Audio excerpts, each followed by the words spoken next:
Hello everyone, thank you again for joining us for this session called Retail Therapy. So this is looking at the new future of place, how are market leaders transforming the places we live and work. So this panel is going to look at the opportunities around it within the retail turmoil that we've been talking about. We'll look at where the opportunities are and where the great strides are being made by innovators, and we've got some wonderful innovators on our panel this afternoon. So we're going to have a couple of scene setters, and then we'll get into the session actually asking questions and the like to our panelists, and we'll give you an opportunity to ask questions as well.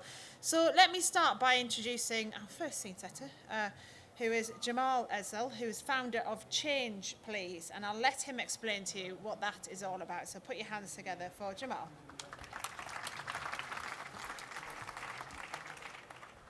Hi everybody, I'm Jamal, the founder of Change Please Coffee, and I think you guys have probably seen homelessness has become a real big problem in the UK. It's doubled since 2010 in all cities, and probably on the way here today you saw quite a few people sleeping out on the streets, and we think we have part of the solution, and we'd like to share it with you today. So here's a quick little video that explains a little bit about what we do. The number of people sleeping rough in London has doubled in the last 5 years. Yet every day, Londoners walk past homeless people asking for money and straight into a coffee shop to spend £3 on a skinny latte. We thought, what if the money they spend on their coffee also helped the homeless? So we recruited staff at local homeless shelters. We trained and gave them the tools to make great coffee and paid them the London living wage. And Change Please was born. A new self-sustaining business model staffed by the homeless to help the homeless. We launched with 1 cart in Covent Garden, and people seem to like it. 1,000 coffees sold in our first week, and 2.6 million social media impressions. A company that trains homeless people to become baristas, offering them a way off the streets. The big issue is moving from magazines into the takeaway coffee market by selling espressos from coffee carts in central London. A couple of months ago, Liam Mulligan was more used to finding somewhere to make a bed. Not only is it helping me with my household, but also it's getting me back into society. There are always other ways of doing it. Not everybody wants to be a bigger shoe vendor. It's like a stepping stone out of the darkness. And the more coffee we sold, the more carts we bought, and the more homeless people we trained. So far, we've sold 4 million cups of coffee across our 32 coffee outlets, replacing big players like Starbucks. Our coffee is stocked in Sainsbury's nationwide, securing the biggest first order in their history. And commercial partners are getting on board. The model works, with 82% of those entering the programme still in employment 6 months later. We've helped 84 people off the streets and saved the UK government £2.5 million in the cost of services. We have just been named the world's best social enterprise at Chivas Venture, and will.i.am is now on board to help us launch in America in 2019. It takes us all to figure out how we can apply ourselves to solve the world's problems. You're awesome, bro. This is just the beginning, and it is a business model that is scalable nationally and internationally. But more importantly, it proves that if you want to change the world, then all you have to do is change where you buy your coffee.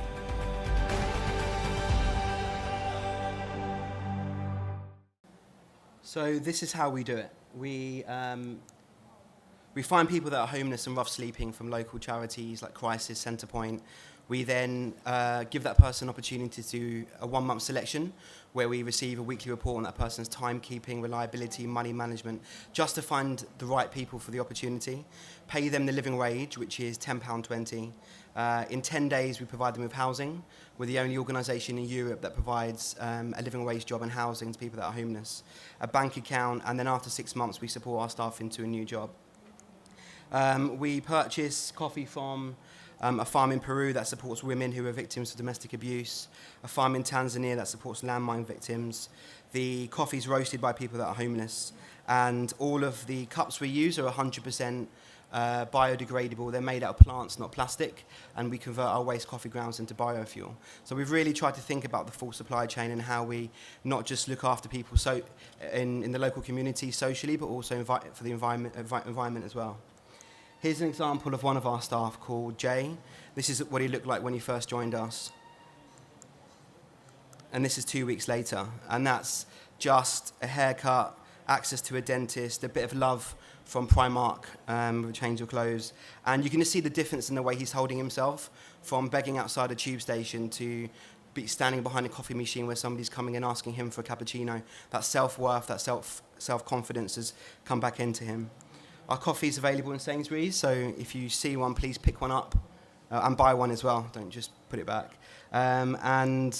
We've got coffee, we're replacing Starbucks and Costa and big brands in corporate sites and high streets nationwide. So this is UBS, Bank of New York Manchester, places like PwC, Grant Thornton, and then in H2 next year, when you're flying Virgin Atlantic, you'll be drinking Change Please coffee, which we're really proud of. And on October 15th, you'll be drinking Change Please coffee on all Virgin trains nationwide from all first-class lounges, carriages. So 100% of that revenue goes to lifting people off the streets, and the people that are supported will then go back and work within Virgin trains. We've had a lot of support from some really amazing companies, from Land Securities, Broadgate, Transport for London, and we're, of course, why we're here, looking for more and more support. If there's anyone that would like to support us and help us open new sites, then please let us know. Thank you very much.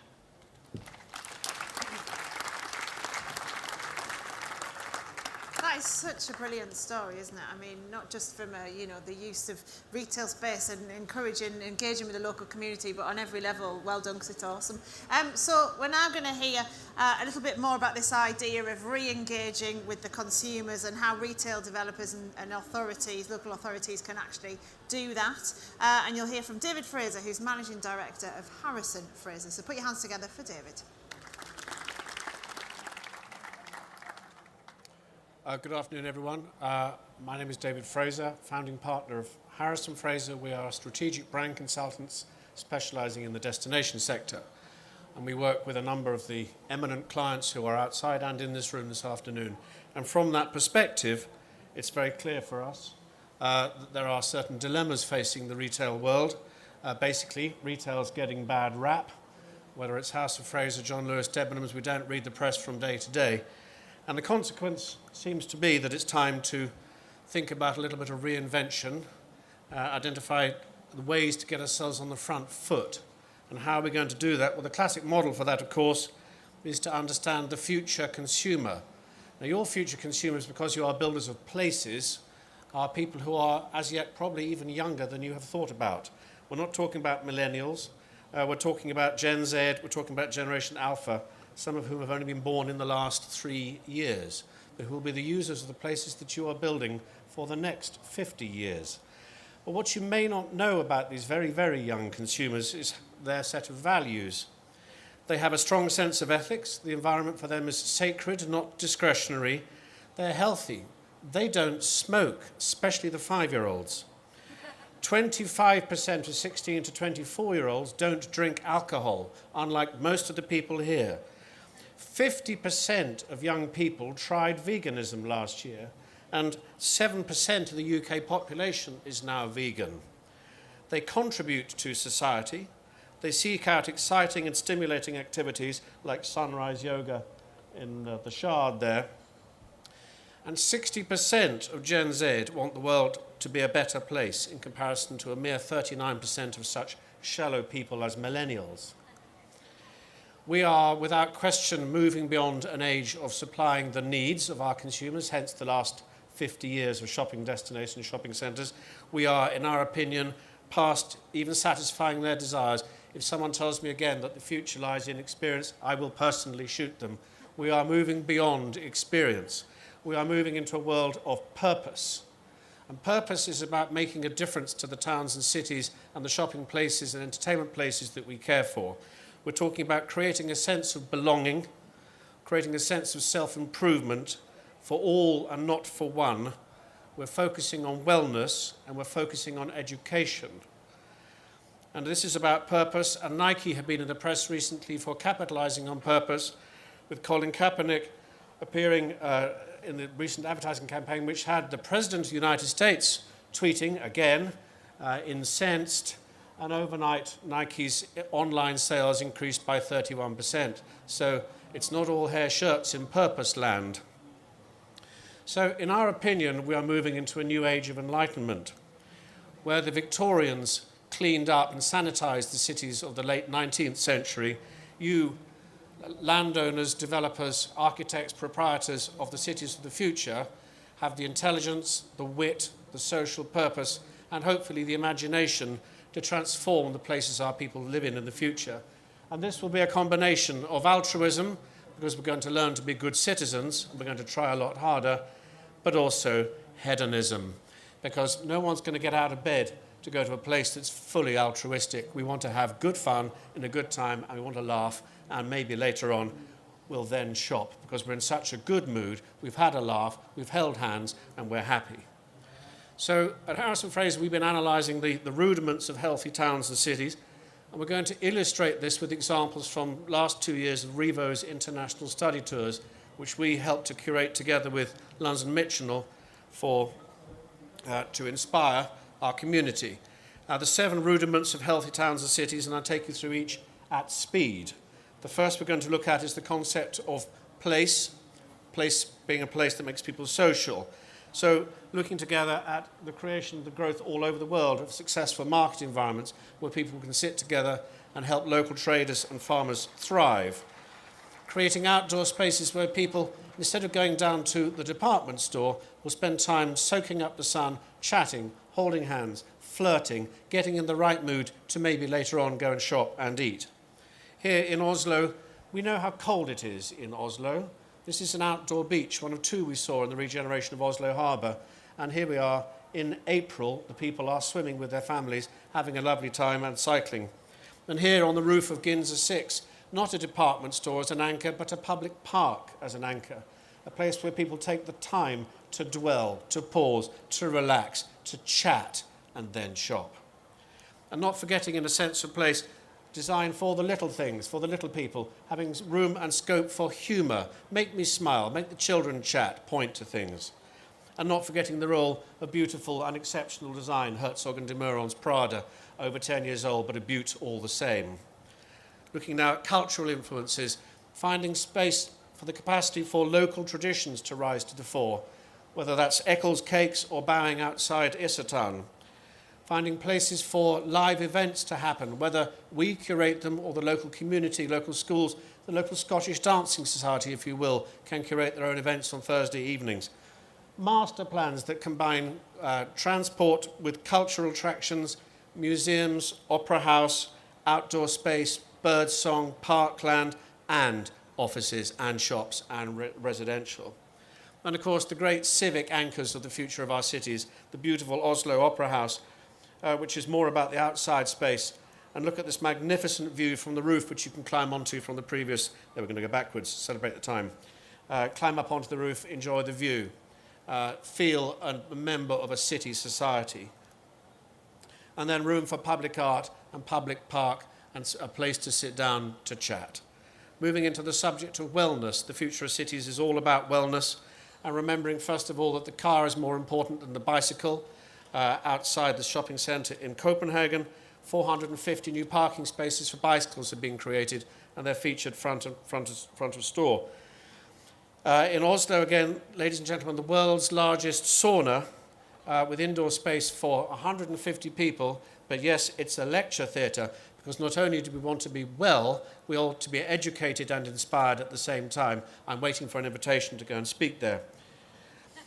We also care in a wellness category about good food, the production of food, small air miles, fresh, healthy, from suppliers we know, and we care about sports and fitness for young people here at the magnificent Sports Monster in Seoul.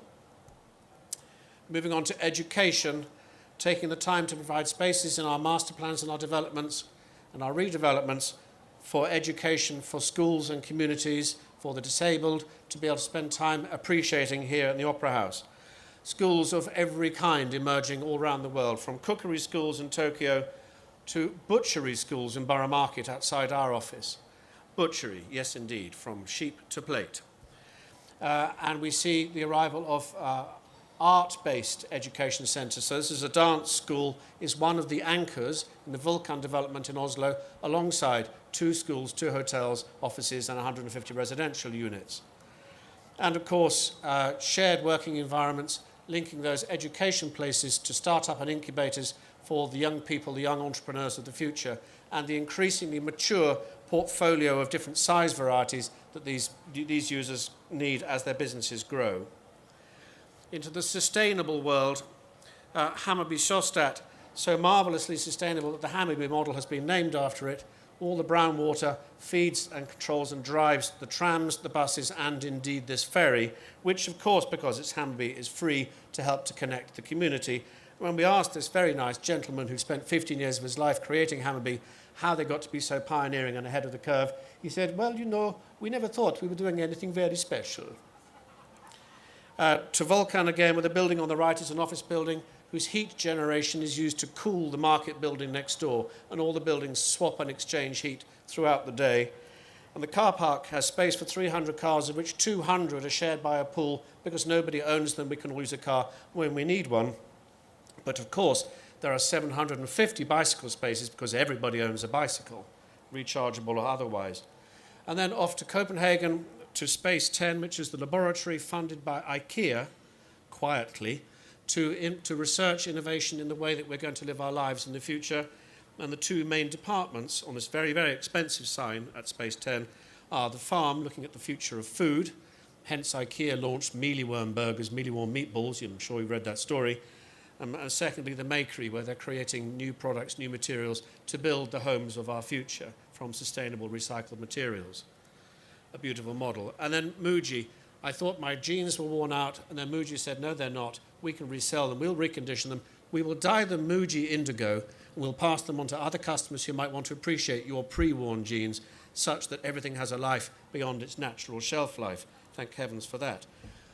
Into the creative territory, the role of creativity, and Paul Hanegraaff is going to talk a little about that in a moment. To finding space in our beautiful architect-designed environments for a bit of anarchy. Beautiful, the pumpkins here alongside the chic architecture of Ginza 6 in Tokyo. Who'd have thought it, ready for opening. To Muji, taking the trouble to find the manufacturers, the makers who make the beautiful things that you and I don't have the time to find, in the sense that retailers used to be aggregators of the things we couldn't find. So beautiful materials. And then self-packing stations, where you can bespoke your packaging, because that gift comes with love and a joke and a smile from me to you, because we're personal, individual people, not factory robots, because we live in a vibrant city. Back in Ginza 6, the most valuable retail spaces in the development are given over to hand makers. In this case, this shop where they make hand-beaten copper teapots. You didn't know you needed one, but at Ginza 6, they're in the most valuable retail estate in the centre. And lastly, in a smart world, in our connected future cities, remembering that we have to create retail environments that are so beautiful, your jaw drops, like they should have done for the last 150 years. That's the Hyundai store. Back to Muji one more time. Now, what do you notice about these tills? The answer is there's not one member of staff for each customer at these tills telling you where to put things in the bagging area, because these automated tills actually work. Is that too much to ask for? There are no staff monitoring these, so that's smart technology. And into the lobby, the next generation of department store, this one in Stockholm. And in the lobby, it's all about discovery, retail. No unit is bigger than 4 square meters. No lease is longer than 4 months. And the retailer and the landlord, takes no percentage from the retailers, who sell their products direct to you through tablets provided by the landlord. Clever, huh? In our view, therefore, we are entering a new age of enlightenment. I hope you'll enjoy and share that journey with us. Thank you for your time and attention.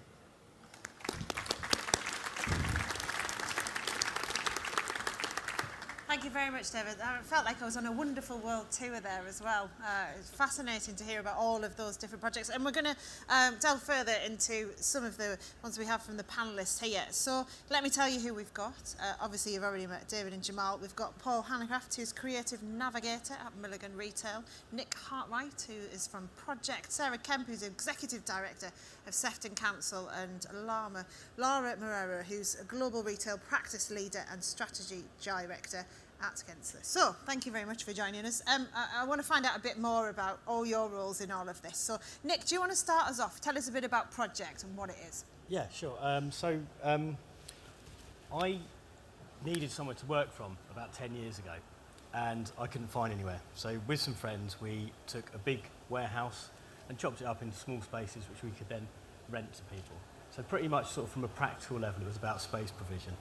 Since then, it's grown into an organisation now which works with local authorities, developers, master planners, cities, mainly London focused, but what we tend to do is we come in quite early on regeneration projects, look at the assets that are available, bring in cultural organisations, workspace providers, workspace operators, engaging local communities, and then starting to bring that forward alongside the development that comes forward.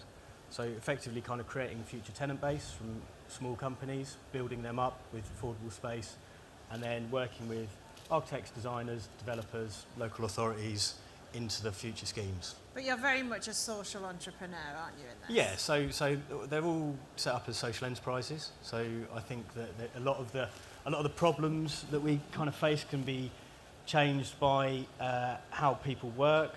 You know, stop thinking purely about the financial rewards of things, which obviously are really important, but also about the changes that come forward. And I think that came through very much so in the first presentation we saw. You know, really, it's quite basic, it's quite simple. You know, give people opportunities. That changes that person's life, and then that person can be, like this is going to sound weird, but can be a more positive part of society, rather than a part of society that needs supporting. Yeah, and we'll come back to some of that. So, Paul, your company, Milligan Retail, is very much a boutique commercial retail developer. Tell us a bit about the initiatives you're involved in. Sure. As you probably well know, Milligan are a retail property developer, a traditional retail property developer. And by about 2015, at the waning times of our ownership of Camden Lock Market and our co-ownership of Center Parcs at Blackstone, and then a year of my time away as a Sloan founder, a Sloan Fellow at London Business School, we started looking at trends in the marketplace and trends that affected our business. And it brought to our sense that there are three big fundamental tectonic changes. There's a change in the consumer. David addressed that magnificently moments ago. There's transformations in brands. There are, in the last, 5 years, there have been over 3.5 million companies started at Companies House. So new companies, 600,000 a year. And when after all of the business school fallout and all of that, they don't want physical real estate the way we do it. So our business was not at any way responding to the new brand and the new maker. You see it, you're into it, it's amazing. Connection to change, exactly. And then we also found that the transformations in technology and the infrastructure were huge. So bringing all of those together, we decided that we were going to position a campus of making in 10 cities throughout the UK. They are destinations, they are streets, they are villages. They're founded in delivering workspace and collaborative workspace, manufacture and production. They're founded in delivering learning, building learning platforms, both for the makers as well as for the consumer. They're founded in new waves of commerce, new ways of introducing commerce that these makers and these brands haven't been. Now, I'm not talking about startups per se. Very few of them will be startups. We're talking about brands that have been matured to a point where they need to grow. So the final pillar of ours is to grow their businesses. We say it's community, create community first, collaborate, create a collaboration between the brands, introduce and then level and heighten creativity, and then introduce commerce. And we think that with a lot of research that we've done, that these are going to be probably the next level of immersive engagement between consumers and makers within the UK. Yeah, and again, there's things I want to pick up on, but we'll have a word from everyone first, just about their area of business. So, Sarah from Sefton Council, just tell us the kind of projects you're involved in locally, because you work both with the private and the public sector on this, don't you? We do, yes. And if I just tell you very briefly about Sefton. Sefton's a borough that's part of the Liverpool City region, north of Liverpool. Stretches for quite a long way, 22 miles up the coast, with Southport as the coastal resource in the north and the Port of Liverpool in the south of the borough. So we have wards that are in the top 5% most affluent in the country and the bottom 1% most deprived in the country in the south of the borough. So our daily issues are really very different, and particularly where many of our resources are focused, is very much about delivering our core purpose, which is building safe and resilient communities. You all know austerity has kind of affected local authorities in some really challenging ways, and we're no different. We've lost 52% of our revenue since 2010, and we're in a situation now where demand is doing this, and our revenue is doing this. And not only is demand increasing, but the complexity of the challenges and the problems is increasing. So never has there been a time, I don't think, in local authority where, you know, our challenges are so great and innovation is so important, and we have to rethink completely what we do. And the solution for us is about taking demand out of the system. It's not about finding more money to throw at the problems. It's about intervening early enough to help people live independent and fulfilled lives. So everything that we do, whether it's around the public services we deliver or whether it's about our economic growth agenda, is focused on that core purpose. So yes, we want people to live in decent and affordable homes. Yes, we want people to contribute to and benefit from economic prosperity, living independent, fulfilled lives, living in safe neighbourhoods. So our built environment programme, if you like, which we call our growth programme, works hand in glove with our public services reform programme, and everything that we do is focused to that end. So particularly for us, we've been very much focused on town centre regeneration, and generation that means something to local people. So it's not about making the place look nice and smart.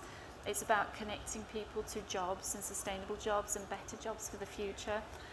It's about creation of homes, no matter what the type or the tenure. It's about giving everybody access to affordable and decent homes.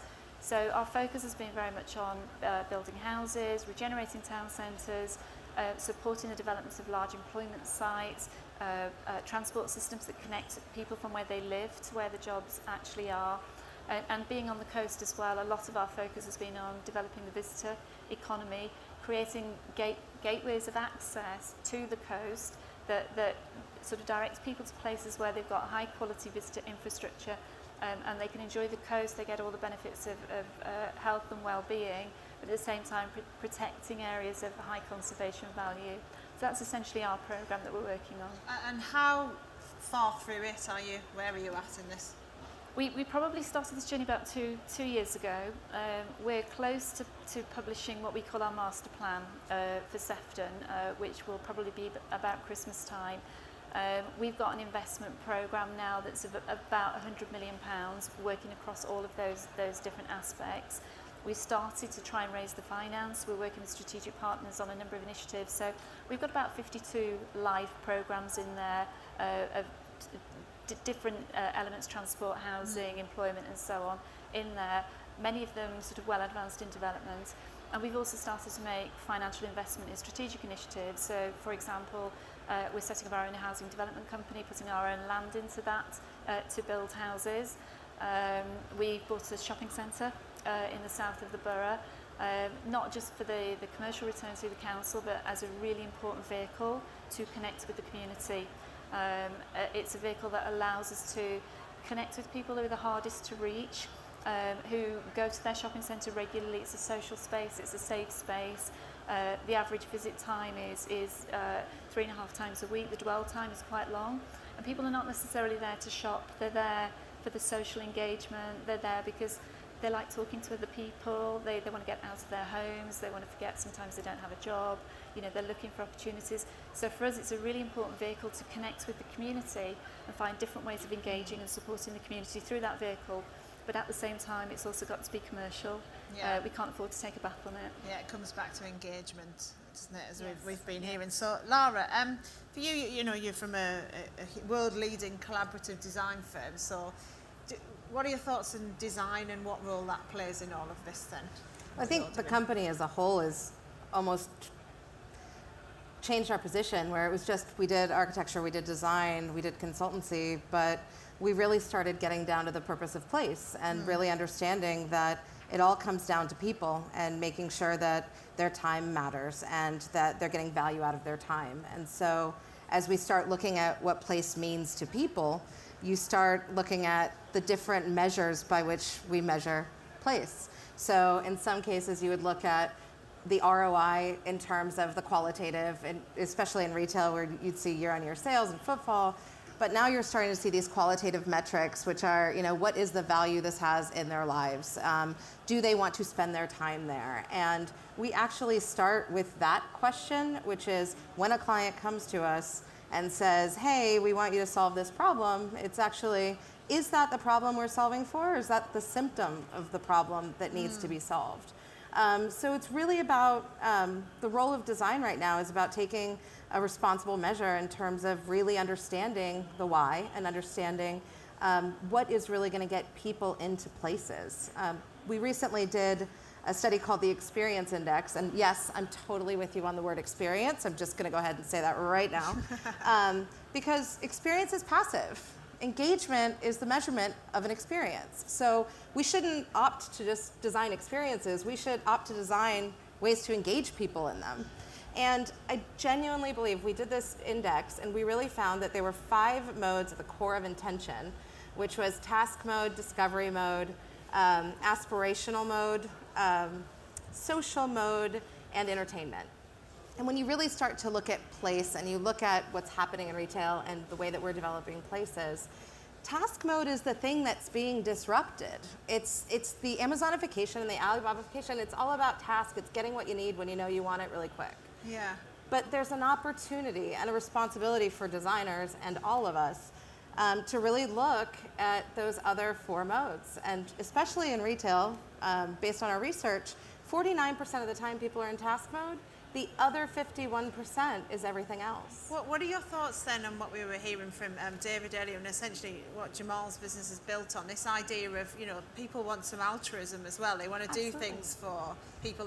Because sometimes it sounds like we're creating a very selfish person. Now, I want this now, blah, blah, blah. But actually, if we're talking about altruism as well, how does that play into it? Well, like I said, if you're looking at task mode when you need to get things done, if you think about it, we're all time starved, right? Every one of us has probably worked while shopping, while talking on the phone with your child. Everybody's got so many obligations, but we all have the same amount of time, right? So it's the shortcuts. It's ways to find things to be more convenient. So when you start to look at that in principle, it's about finding ways to make those moments in space matter. And so when you start to really understand what drives people, so we're designing a lot of new concepts that are about sharing and not consuming. Yeah. It's about the return of stuff and actually saying, I'm borrowing this from the store and then I'm going to give it back so the next person can borrow it. And that's the thing is people want places that they feel that they want to be a part of. It's that community they want to be a part of. Yeah. And it's all of our responsibilities to make that happen. Yeah. David, were you going to look No, at I'm that? just total endorsement. Nothing further Yes. to add. Jamal, can I bring you in here then? Because I can understand, clearly you've got a brilliant business model, but how important was getting the business right? Because I can imagine lots of big companies thinking this is great, where it ticks our corporate social responsibility boxes by working with a company like yours. But how important was it as well to have the business right? There's a sense of giving people what they want when they want it, and that as well. Yeah, so when we first launched, we thought that we'd have endless queues outside the door purely on the social purpose, and that just wasn't the case. People want to do good, but it needs to be made easy for them. So they won't sacrifice or compromise on taste, quality, price, convenience. That has to come first. And then I would say that the social element in our case is a bonus, and it's an add-on. And we see that in supermarket. We see people need to get what they were going to get anyway. And if the social good or the altruism is happening at the same time, then it's a win-win, and that makes them keep coming back until one of those first 4, taste, convenience doesn't happen anymore. And I think that's been really evident for us to kind of focus on quality first. You're still going to get the same end product, but then the social element's happening. And the message that we put across is, if you're going to buy coffee anyway, and it costs £2.50, it tastes as good, but you're lifting people off the streets at the same time. It's just a win-win. Yeah, so it has that's to be what as good as anywhere else you might get, but with the added social value, then it becomes the winner. David, did you want to? I think you raised the CSR question. The idea that all this stuff should be dealt with by CSR, we need a CSR team to sort out CSR. That isn't the point. Yeah. That's why we said altruism and hedonism. Yeah. These are creators of memorable experiences, and if it is all worthy, no one's going to go there. We're not going to get off the sofa. We're back on Amazon doing other things or going somewhere else. So when we are hedonistic, beautiful, inspiring, uplifting, socially connecting, yeah, that's what we're after. Yeah, and Nick, in regards to your work, given you know you're transforming derelict buildings, it's about community engagement as much as anything else. What's the impact it's then having with the communities? Well, generally, I think it's about creating spaces and platforms for people, isn't it? You know, and it starts off, I think, at the early stage where you're taking a knackered old building that otherwise is going to be knocked down and saying that there's so that's got a finite lifespan of 3-5 years. What can we do with it? How can we get that building back up? And then when you do that, if you get it priced right, then you can attract or you can support the types of people to either run those businesses, move those businesses on to the next stage. You know, perhaps they're a startup that's been going for a couple of years, now they're starting to take on more staff. Then they're taking the next step on from that. But I think generally it comes back to if you've got the business end of it right and you're generating the revenue from it, you can then use that to do good stuff with. That's kind of where we come from on it. And then all of these things slowly start to change. You know, we're in an area, I think, generally where this is all starting to change. And exactly as David said, you get a bit of the hedonistic thing, you get a bit of the altruistic thing, you get a bit of the financial thing, and you start to shape it and change things. Yeah. Paul, you were nodding along there. Did you want to add to that? Yeah, very much so. What's interesting is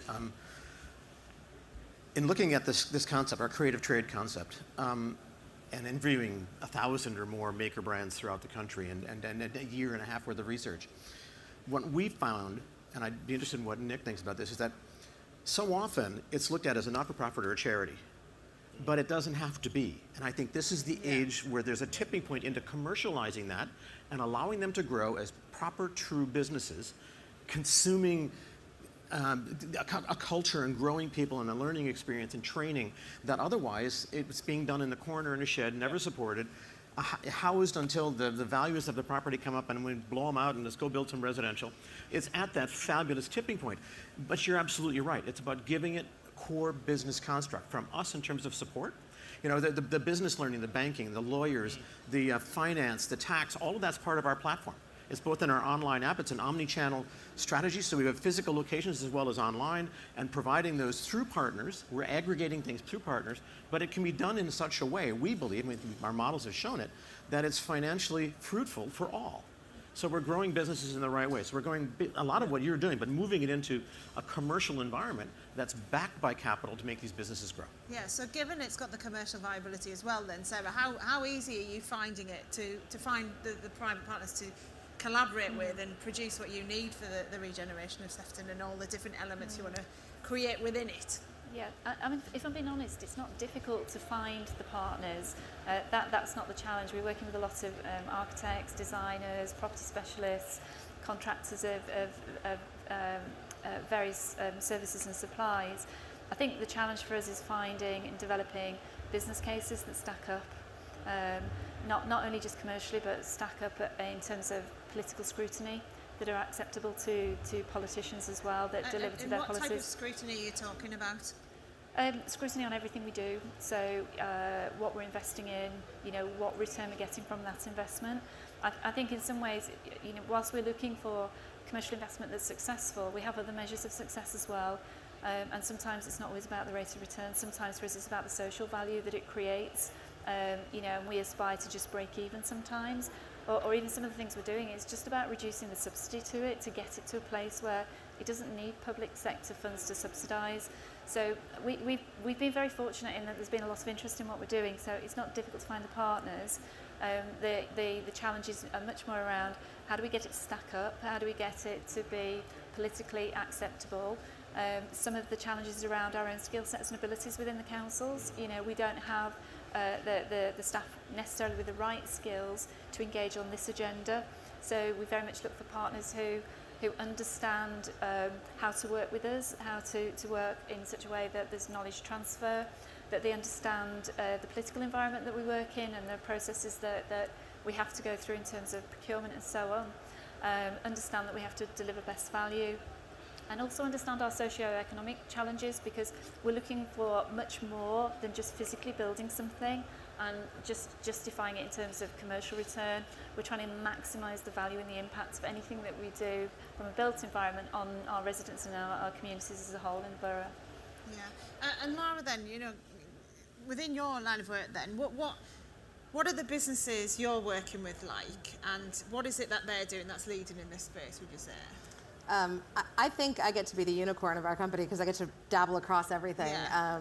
So I spent a lot of time in retail, but then all of a sudden, as you start to see user behavior, then all of a sudden they're like, oh, wait a second, we need you in this mixed use environment, or oh, wait, we need you in this workplace. And the next thing you know, you start to see how all these businesses are really trying to understand their people. And all of a sudden you start to say, oh, wait, this is amazing. People really understand. Our clients are really starting to understand the value of getting that right and testing and failing fast. And so we've had a lot of really great opportunities to work with businesses that are coming to us with seeds of ideas. So saying, hey, a great altruistic example for one is in LA, when we were there, we had a company saying, we want to have a product where we can put one location in Beverly Hills and the other in the inner city and downtown, and through pricing, dynamic pricing, and saying, if you buy the meal in Beverly Hills, you pay $10, but if you buy the meal downtown, you pay $4. And the idea is that every single person get a healthy meal, but everybody goes to that Beverly Hills location and runs out with all of the food that they can possibly take, because they feel so much better knowing that they're doing good. And that concept is now growing exponentially all over the Los Angeles metropolitan area. Which is interesting, because that must be tricky to balance the annoyance people might have that it's cheaper somewhere else for the same thing. Because, you know, for example, when I ever do a story about petrol prices or whatever, people go mental over the fact that there's different prices in different places. So how do you marry that? But it's the do-good piece. It's, you know, it's like you go to Tom's because you're going to get, you buy a pair of shoes, but another pair goes to somewhere else. I mean, it's that idea of feeling that your decisions are impacting more than just you and contributing to others. Is everyone lovely now? Is this what we're saying? No. Right. It's so not right. Yeah, so we're not lovely, yeah. And one of the reasons they're lovely is because they've got to live to be 100. Yeah.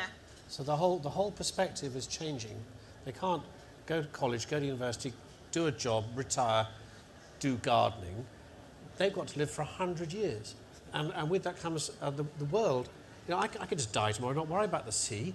But if it's going to live for 100 years, that's 3-4 generations all living together. It's very, very frightening. We also have to think about the amount of information access that these kids have that we didn't. Yeah. So the way that we learn and unlearn is very different than this cohort. And they don't want to talk about making a difference. They want to stop talking about it and just, if there's a problem, solve it. Like, we spend too much time putting committees together to solve problems instead of just tackling the issue in front of us, and that's the difference. Do you think there'll be a day then when we don't have politicians with short-term views? That's a whole other debate. Let's open it out to the floor then. Is there anyone who'd like to ask a question? We'll just get the lights up. If anyone sees a hand, do tell me and I'll...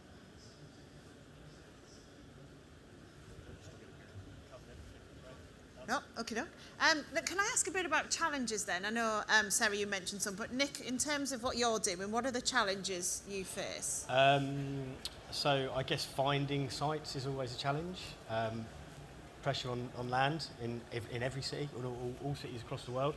I guess we come from a workspace position, and there's a big problem with the amount of housing. So obviously housing is really important. We all need more houses built. But also, you know, we need a lot more places to work. And then the values, you know, the viabilities that you need to go through on some sites to try and make them stack up. And also the understanding. So I do a lot of work with fairly large-scale developers on quite big sites, like big regeneration schemes. We're talking about 1,000, 2,000, 5,000 new homes, you know, 200, 300, 400,000 square foot of commercial, and trying to explained that you can start off with small businesses which you'll grow and then go into that space. You don't need to build it and then get the agents out looking for your kind of anchor tenants, but bring them along with it. So I guess again, it's that sort of we're in a sort of changing world at the moment. Yeah, David, what do you think the challenges are? Cynicism and cultural lag. Right. So talking about the changing business model, if it's all about ROI and traditional lease models, and unfortunately the people who are the most senior in the companies are the people with the finance, the law and the accounting, then we ain't going to change. And it's really lovely what you're saying, you hippies, new age hippies in suits, but that isn't going to happen until someone like Creative Trade comes along and has another go with a different model, or we find and evidence enough examples of approaching it in a different way and starting to measure benefits. I was thinking as you were talking about the office example. So in the office sector, improved social connectivity in office sector is improving staff retention and satisfaction of the office tenants. Ultimately, that has a measurable impact. But whilst the wise old over 55s who know all the answers are still sitting in the thrones, it's going to be very difficult. Yeah. Another 5 years. So, Jamal, have you ever faced the cynicism as you tried to grow your business? Yeah, I mean, every day it's cynicism of general perceptions around homelessness, cynicism around, we're speaking to loads of people today, and the first thing people ask is, do you pay rent? Do you, are you, so those questions are still there. They think just because you're doing social good, you might not be commercially viable. And that's just the perception change we have to make straight away, because it's just not true. And how have you done that? So we're doing it. Going back to what Lara said, we're going into sites, we're replacing Starbucks, Costa, and we're getting 20% increase in sales, and people are seeing that. And it's just going back to what David was saying. It's proving the concept, it's proving the point. It's just making it happen and letting people see that change, and that creates the education. And I mean, our site in UBS, for example, it's all the graduates, all the millennials, non-millennials, it's the busiest coffee bar in the building. And then that's creating change in the rest of their group to then try and bring new social enterprises in, because they've seen it's working. So yeah, in the next 5 years, this is going to be the currency of how people trade and what they expect as a bare minimum from their suppliers and their retailers, I'd say. Have you got ideas of other businesses similarly that you want to launch like this? Yeah, I mean, as an entrepreneur, you'd never stop having ideas, but I think what I've learned is just to focus. And since we've done that, we've got 32 sites in the UK, we've got 8 sites in New York. It's just growing internationally as well. So it's, the problem of homelessness is a global problem, and this is one solution that can tackle it. And the more we open our hearts and minds and break down that cynicism that there needs to be an ROI in the short term, there will be an ROI, but you have to understand that your consumers of tomorrow are going to value this, and that's going to be the ROI in the slightly longer time. And Sarah, I guess the cynicism is what you were referring to earlier as the scrutiny in a way. Yes, yeah. I don't think it's cynicism. I think it's just part of the democratic process. But is there a sense that is a bit out of date when it comes to what they want as something that's tangible and has an easy metric to measure or whatever? I think it's more about risk, and it's raising the level of ambition and the risk that you're prepared to take. So I think it's about having a new conversation that traditionally hasn't taken place in councils about what risk-reward profile is acceptable to you. Being ready to embrace different ways of achieving the same end. And that puts people out of their comfort zone, and particularly where they're protecting council tax money and trying to make every pound count. It's really important. That's the scrutiny then, to make sure that we are delivering best value and we are making every pound count and not taking unnecessary risks with it. Yeah, because earlier on we were talking to a gentleman who's a developer who was saying that he found it can make things quite inflexible sometimes working with local authorities, because of the fact that banks still only want to give money to things that are very traditional and solid, and not necessarily something that might be a bit more risky, and they might view as, not sure about this, because there isn't the background or the history that they might have with other types of businesses. Do you feel that? Do you feel like you're still going to be able to create somewhere that will be able to move with the times as the times inevitably will change? I think so. I mean, I'm fortunate that in the council that I'm in, that the executive there are very supportive of trying to make a difference. So they're very supportive of what we're trying to do. And we have some distinctive advantages as well. You know, we sit on large asset portfolios. You know, and that's the first place for us to look is, you know, what's the commercial return of those portfolios delivering to us? And you know, that's an easy place to go, and that's an easy place to work with developers. You know, we can borrow money at incredibly low rates, not secured against assets. So there's a responsibility there to the borrowing, but it does allow us to do things that are difficult to do otherwise. And I think the fact that, you know, everything we're about is about our communities and creating better lives for the communities. You know, a lot of our philosophy now is about working in local areas and about achieving things that individual groups or people or organisations can't do by themselves. It's about pooling assets and resources and skills, but it's also about the community leading the future that they want and being part of the solution. So everybody sits around the table as an equal partner, you know, and that's the model that very much we're following. We're not doing this to anybody, we're doing it with them, but we're bringing all the resources and the assets and everything that we have as an equal partner with others to make things happen. Yeah. And again, comes back to that point about collaboration. Absolutely. So, Lara, listening to that, was there anything you wanted to add to what's been said around the challenges? I think some of the challenges that are sprouting up, because again, I work with the retailer as well as the center, and the way that we're looking at who the tenant is versus the overall space that they take on. And I think the client is changing, and people don't even realize that the vocabulary is changing with it. More than not, my clients are now CMOs instead of facilities operators or real estate executives. And the CMO has really big purse strings, and they're saying, let's make the CapEx fit out super cheap, and let's operationalize this in a different way. And it's no longer just about the vessel, it's about the operating system.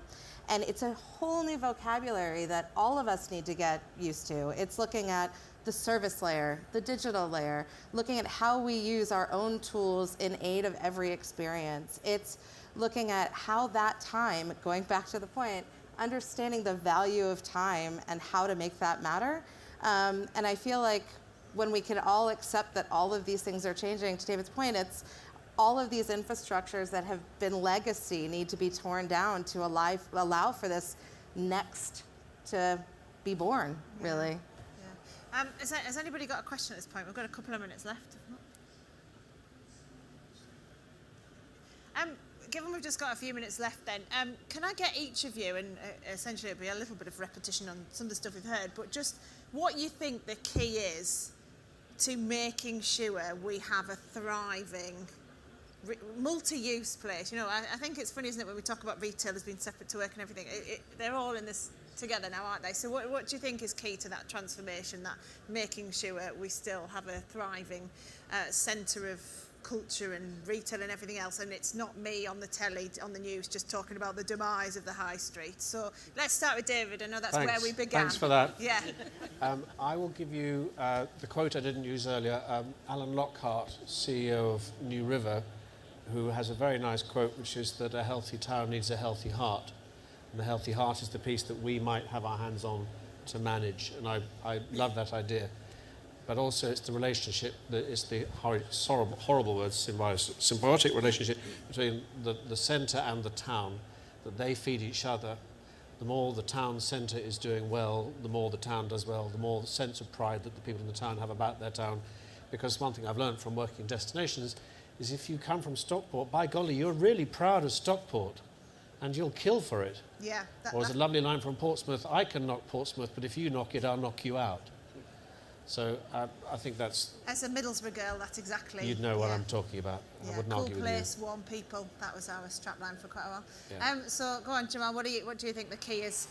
So I think it's reducing that cynicism, understanding that social business, social enterprise, incorporating social products through supply chains is going to be the way we operate in the future. And I think, you know, I was just thinking that when I was younger, majority of my friends wanted to be doctors, dentists, stockbrokers, and now I do a lot of talks at university and colleges, and genuinely I'd say 70% of the kids want to be social entrepreneurs. They see that through social media, they see that through their friendship groups, and that's what they want to be in the future. So accepting it now, it's going to happen. It's going to change our high streets. It's going to change retail. And it's early enough now that if it is just a box-ticking exercise, you'll get a lot of PR for doing it. But genuinely, this will be the currency of the future. So accept it, reduce that cynicism, and let it into your hearts. Yeah, a lot of love on this stage. Paul? I think in the context that we're here, and given the year and a half that I've had trying to get 2 Yorkshiremen to believe, own community. Yeah. Own the community. Don't rent it, don't lease it, don't charge it, own it. Solve it with them. Don't stand aside and let them solve it. Don't demand of them. Come alongside them, build with them, and own community. You start doing that, you will see transformation on an extraordinary level. Yeah, love it. Nick? Early engagement, early engagement with the right partners, and ensuring that sort of the regen doesn't become a displacement vehicle.